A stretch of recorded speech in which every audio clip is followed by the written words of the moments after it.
मैं आज जो बात इस पूरे पार्लियामेंट के सामने रखना चाहता हूं,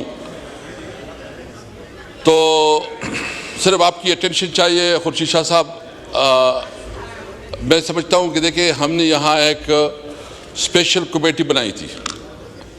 वो स्पेशल कमेटी का बुनियादी मकसद ये था कि जब पार्लियामेंट के ऊपर हमला हुआ और पार्लियामेंट की तज़हीक की गई और प्रिविलेज ब्रीच की गई, तो इसके हवाले से जो है ना कमेटी बनाई। और उस कमेटी का ये था कि ये इस हाउस की जो इस्तेहकाक मजरूआ है उसको बहाल करेगी। मुझे समझ नहीं है कि अभी तक उस कमेटी ने क्या फाइंडिंग दी है, क्या एक्शन लिया है। और उसका नतीजा भी ये है कि हमारे पंजाब के जितने MNAs हैं, इस पे ज़मीन तंग की गई है। हमारे जितनी भी MNAs इधर बैठे हैं, हमारे एक MNA की घरों पे छापे पड़ रहे हैं, उनको धमकियां दी जा रही है, उनको प्रेशराइज किया जा रहा है और उनको कहा जा रहा है कि आप इस्तीफा दे दें। और ये तक कहते हैं कि हमने स्पीकर से बात की है, आपका इस्तीफा फौरी तौर पर मंजूर हो जाएगा। तो ये हमें बताएं कि क्या ये पार्लियामेंट इस तरह चलेगा?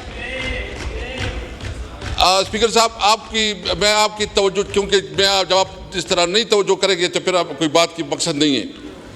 मैं सिर्फ ये पूछना चाहता हूँ कि अगर एक MNA लोग इसलिए बनते हैं कि वो उसकी अपने इलाके में इज्जत होती है, कोई ताना कचहरी में उसकी रिस्पेक्ट होती है, कोई उसकी बात सुनता है।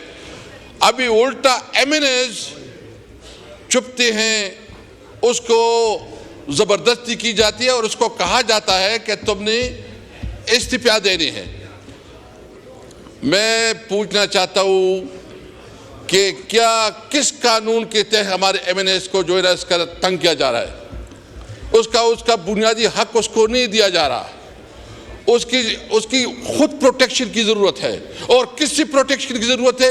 हुकूमत से प्रोटेक्शन की ज़रूरत है, स्टेट से प्रोटेक्शन की ज़रूरत है, पुलिस से प्रोटेक्शन की ज़रूरत है, DC और DIG और पुलिस ऑफिसर से प्रोटेक्शन की ज़रूरत है। मैं ये पार्लियामेंट जो है ना, ये बिल्कुल ये एक रबड़ का स्टैम्प बन गया है, इसकी कोई हैसियत नहीं रही। खुदारा इस पार्लियामेंट की जो प्रेस्टीज है, उसकी जो इस्तेहकाक है, इसकी जो प्रिविलेज है, इसको प्रोटेक्ट करे। अगर हमारे एक MNA को मजबूर किया गया और उससे जबरदस्ती इस्तीफा लिया गया, वल्लाह यहाँ कोई असेंबली नहीं चलेगी।